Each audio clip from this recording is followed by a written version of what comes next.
right, let's turn to another common heart condition, and that's atrial fibrillation or AFib. We have a video question from Joan. Let's take a look.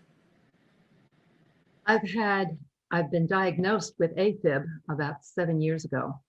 And initially, for a few years, I had many episodes every week. For the last 3 years, however, they've diminished down to almost nothing. And for the past 3 years, I've had one episode a year. One in October of 18, one in October of 19, and one in September of last year. And that's it. And meanwhile, I've been told I have to keep taking this extremely expensive medication, which is outrageous. And I want to know if there's something else. I know that the Eliquis does not prevent strokes. It doesn't prevent AFib. It's just supposed to keep the strokes to a minimum, if at all.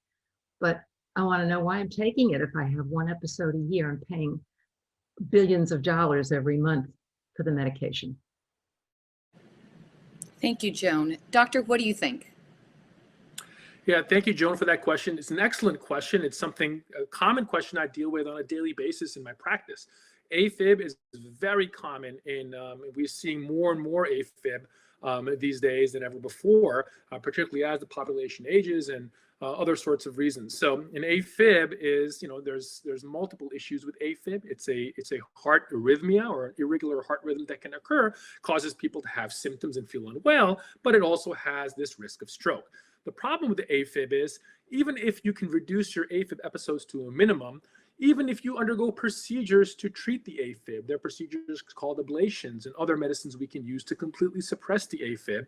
Despite that, the risk of stroke persists. And that's because we can never be really sure which episode of AFib can lead to a stroke. So even if you're having episodes only once a year, that still could be enough to put you at risk for a stroke, particularly as you age, your risk of stroke goes up.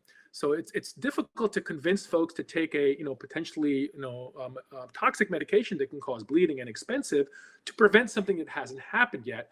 But this is a decision you have to obviously make with your cardiologist and your primary care doctor, what the risk benefit is. But as far as the cost goes, this is a problem. Now, the most common medicines we use, such as Eliquis, can be very expensive for some insurance plans. And there are alternatives out there, older, cheaper medicines, such as warfarin, that we can use to help mitigate cost. And there are other ways we can also mitigate stroke risk these days that we couldn't before. So a good conversation you should have, sit down with your physician. But the short answer is, even though your episodes are less common than they used to be, that does not mean your risk of stroke is going to be reduced. Thank you, Doctor. Just want to remind our viewers, please send in your questions via email. It's so easy at questions@allhealthtv.com. There it is, questions@allhealthtv.com. Or give us a call, 855-796-4475. You can also go to our website, allhealthtv.com. Okay, Doctor, let's go now to Sandra. She also has AFib, and she wants to know about whether the blood thinners she takes are really necessary. Doctor? Right. So, it's a great question. Not everybody who has AFib needs blood thinners, right? We have a specific type of scoring system. It's called the CHADS VAS score. And people who get certain number of points depending on what other problems you have. That includes age. If your age is over 65 or over 75, you get some points. Diabetes, high blood pressure, heart disease, and things like that, and hypertension. So more points you have, the higher risk of stroke is. If your score is a 0 or a 1, you may have a conversation with your doctor and decide not to take medications. However, if your score is very high, that means your yearly risk of stroke could be anywhere between 6 up to 15%. And usually the risks of taking the medication vastly outweigh the benefits. So it's a question that you should have a discussion with your physician, but the short answer is there's a lot of variability there. Now, as far as the medication causing stomach distress, unfortunately, side effects do occur with any medication. Maybe there are other medicines you could try, and there are even now procedures we can do to perform in somebody with AFib, where we put a little plug inside of the area in the heart where blood clots form, and people will get that procedure called a Watchman device, can come off blood thinners completely.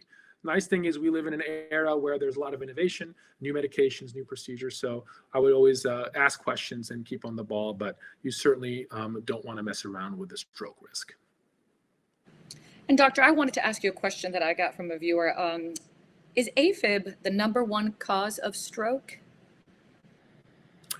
AFib is one of the highest causes of stroke. I can't say that it's #1 cause.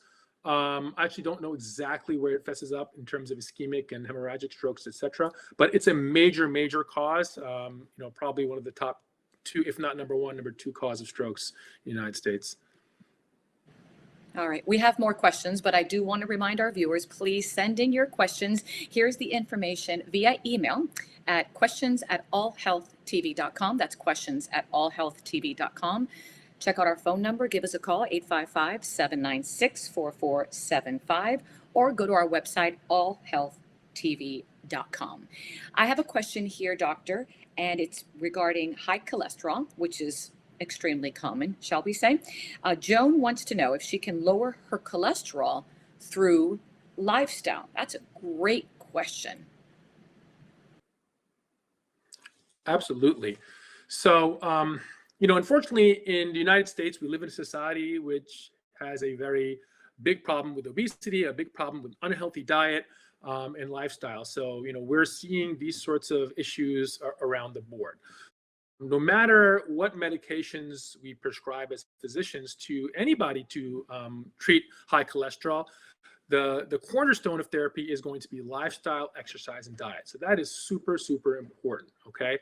And I don't think anybody should be prescribing any medications, at least without supplementing education and guidance to patients for lifestyle changes. So yes, a low cholesterol, low saturated fat diet is very important to reduce your cholesterol. Now remember, not every diet that causes weight loss necessarily reduces cholesterol, right? So some high cholesterol foods you may be surprised in. And this is, again, an important discussion to have with your physician. And I encourage people to reach out to nutritionists and try to really get to the bottom of what strategies you can do to supplement regular medical care to reduce your cholesterol using dietary measures. And like I said, we could have a whole session on different types of diets and methods. Everything works differently for folks, but at least having a baseline understanding of foods to avoid is super important. So the short answer is absolutely, without question, lifestyle needs to be an important cornerstone. All right, doctor, I want to show our viewers a short video.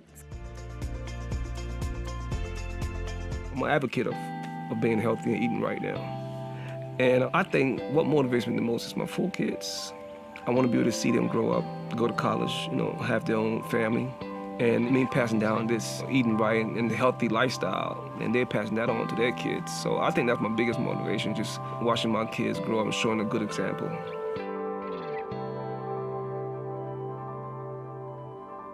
And I love that. I want to piggyback on it, doctor, if you'll allow me to, because I have a few family members that they have changed their lifestyle, exercise, the right foods, and unfortunately, the cholesterol was still, in the high numbers, shall we say.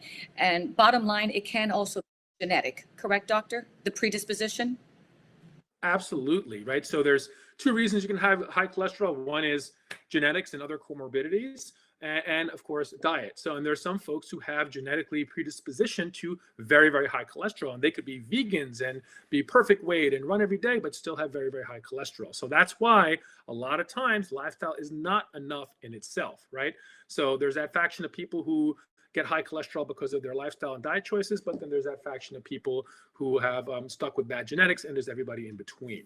So that's, again, a very good and important point, and it's something we have to make sure people understand that sometimes lifestyle is not enough.